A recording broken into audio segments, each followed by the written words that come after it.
Hare Krishna. Uh, we have reached the 18th chapter of the Bhagavad Gita, which is called Conclusion and the Perfection of Renunciation. Now, this is a really long chapter. It's longer than chapter 2, and it's jam-packed with a lot of fantastic information because Krishna is again summarizing the whole content of the Bhagavad Gita. We're going to read from verse 1, start at verse 1, up until verse 18. And there are two main topics here. One is how to act with detachment, and the other one is how to get free from reaction. And we all want to get free from reaction because then we can really move forward in spiritual life. So Arjun starts off with a familiar question because it's something, if you check your notes, he's already asked before. He says, Almighty Armed One, I wish to understand the purpose of renunciation and the renounced order of life, O killer of the Keshi, demon, master of the senses. So Krishna really, again, hits the nail on the head and just summarizes. And Krishna is so wonderful in just giving the essence of things. He summarizes just what real renunciation is all about. If you meet a yogi, then this is what they should tell you when it talks about renunciation. Krishna says, giving up activities based on material desire. Very simple. You give up activities based on material desire. So then the question is, well, should one give up all kinds of activities? And there are such activities such as sacrifice, charity, and penance. Should we give up these things? Krishna says, well, some people say yes, and other people say no. But then he says, but my opinion is that sacrifice, charity, and penance should never be given up. Why? Because they purify even the great souls. So no matter how advanced you may have become in the first 17 chapters of Bhagavad Gita, don't give up these activities. So the essence of activity is what Krishna keeps repeating. And he says when you act without attachment or expectation of result, that's called duty. And this is a theme that comes throughout the Bhagavad Gita, being dutiful, to act just without any expectation of result and without any attachment to the result, which means whether it's good or whether it's bad. Now, Krishna talks about 3 different ways in which to execute your prescribed duties. The first one is when someone is in illusion, or if you remember earlier from chapter 14, in the mode of goodness. So if someone gives up their prescribed duties, they don't know why, I don't feel like doing it. So out of illusion. So Krishna says this is activity in the mode of ignorance. But then if someone gives up their prescribed duties, that was giving up one's prescribed duties. If someone gives up their prescribed duties because they're troublesome or because they're inconvenient, they cause, in Krishna's words, bodily discomfort. So if one actually gives up one's prescribed duties, that's called renunciation in the mode of passion. And Krishna says this never leads to the success of renunciation. What does lead to the success of renunciation? Acting dutifully. So he says someone who does his prescribed duty only because it ought to be done. Now that is the person who's in the mode of goodness. This is how people in the mode of goodness will act. And if you want to be in the mode of goodness, this is the way that you should act.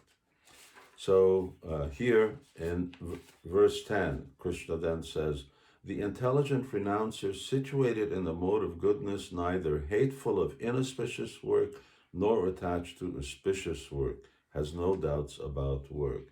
So sometimes you have to do things which you don't want to do. They just feel inauspicious, and even the result is not necessarily what you would want. On the other hand, sometimes you really like doing something, but Krishna says, well, don't be attached to either. Just do things. If they're your duty, then do them. And Krishna then answers sort of a question that Arjuna is implicitly posing. Well, is it possible to give up activity altogether? And he says, no. As long as you've got this body, you're going to act. Even if you head off to the Himalayas and you're living there all alone in a cave, still, you're acting. You have to breathe. You're doing so many other things. You're collecting snow to melt in order to have some drinking water. All of these things will have some type of reaction. And are they your duty? Because if they're not your duty and you've simply gone off to the Himalayas out of a passionate inclination, then Krishna says you're just wasting your time. So now we move on to very, very interesting topics, subject matters, and these are what are the actual elements involved in action. And I mean, we could spend a lot of time on these, but we don't have that much time. We're just trying to summarize. Please study these, and study Srila Prabhupada's purports on them. It's phenomenal. Krishna starts off, and he interestingly talks about Vedanta. He himself refers to scripture. In other words, whenever you say something, you should be able to back it up with scripture. He says there are 5 things that are involved in the accomplishment of any type of action. So he says, the place of action, that's this body. The performer, that's the soul. The senses, these are the instruments with which you do it. And the different types of effort that you make. So these are 4. And ultimately, the supersoul, or Krishna, this we've discussed before, who's residing within everybody's hearts. These are the 5 factors of action.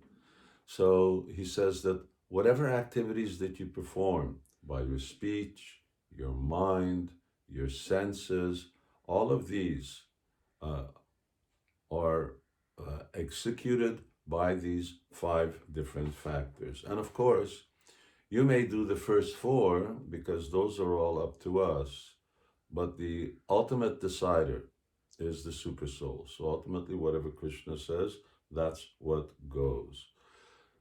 Therefore, Krishna then, he says, one who thinks himself the only doer and not considering the 5 factors is not very intelligent, and you can't see things that they are. In other words, you think it's just me, but you don't take into consideration.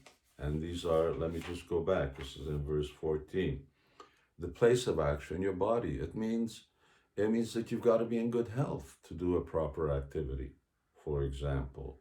Or the performer itself, the soul. Depending on the state of your consciousness, you're going to be either successful or not successful in an activity. And your senses, you have to be able to hear things right, see things right, and you have to make the right effort. Now that's a real big story.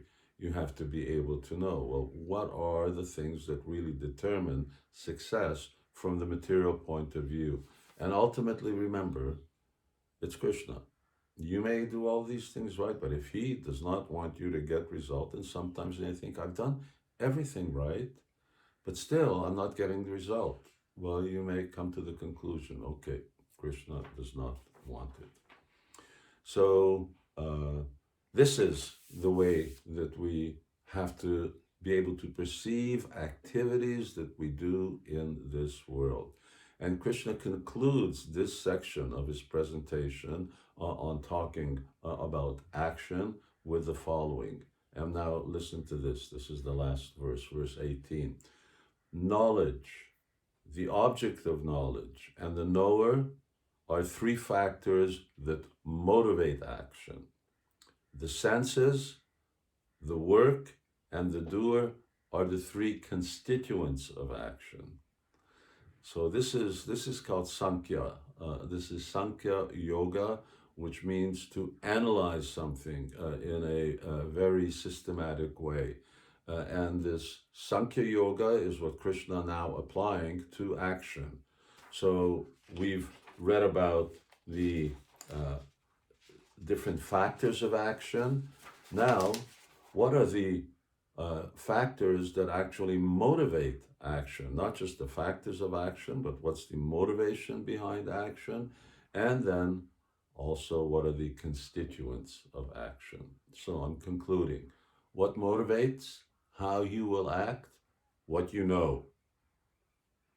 The object of your knowledge. What you know about something that you're going to act with, for, against. And the knower. That's us, the soul. And then, what are the constituents of action? The senses, the work itself, and of course, us, the soul. So that's the first two aspects of the 18th chapter. You can see it's quite technical stuff, but it really opens your horizons when you start thinking about work in the way that Krishna is actually presenting them. Hare Krishna.